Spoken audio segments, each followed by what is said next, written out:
இன்றைக்கி நம்ம சேனலில் என்ன டிஷ்ஷு பண்ண போகிறோம்னா வெண்டைக்காய் புளிக்குழம்பு. ஃபஸ்ட்டு நான் 1/2 கிலோ வெண்டைக்காய் எடுத்திருக்கேன். அதை சின்ன சின்னதாக கட் பண்ணி வச்சுருக்கேன். அதை 10 நிமிஷம் ஃபேனில் காய வச்சுருக்கேன். 10 நிமிஷம் நல்லா காஞ்சதுக்கப்புறம் அடுப்பில் வெண்டைக்காவை போட்டு எண்ணெயெலாம் சேர்க்காதீங்க, நார்மலாகவே போட்டு வதக்குங்க. கரண்டியை விடாமல் கிண்டிக்கிட்டே இருங்க. 1 நிமிஷம் ஆனதுக்கப்புறம் 1 நிமிஷம் கழித்து எண்ணெய் ஊற்றி வெண்டைக்காவை வதக்கிக்கோங்க. லேசாக வெண்டைக்காய் வதங்கினதுக்கப்புறம் ஒரு தட்டில் மாற்றிக்கோங்க. அதுக்கப்புறம் வெண்டைக்காய் சூடாக இருக்கிறதுனால ஃபேனில் ஆற விடுங்க.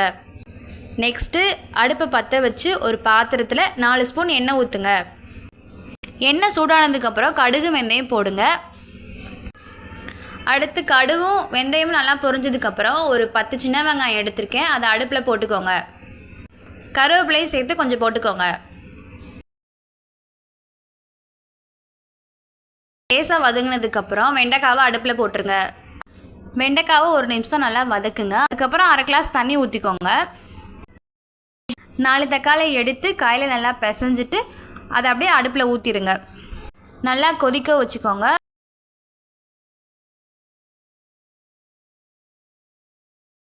அதுக்கப்புறம் மல்லித்தூள், சாம்பார் பொடி, ஜீரகத்தூள், மிளகுத்தூள், சிக்கன் 65 மசாலா, புளிக்குழம்பு பொடி எல்லாத்தையும் சேர்த்து மிக்ஸ் பண்ணிக்கோங்க. கடைசியாக ஆச்சி மசாலா பொடி நல்லா மிக்ஸ் பண்ணிக்கோங்க. கொஞ்ச நேரம் நல்லா கொதிக்க விடுங்க.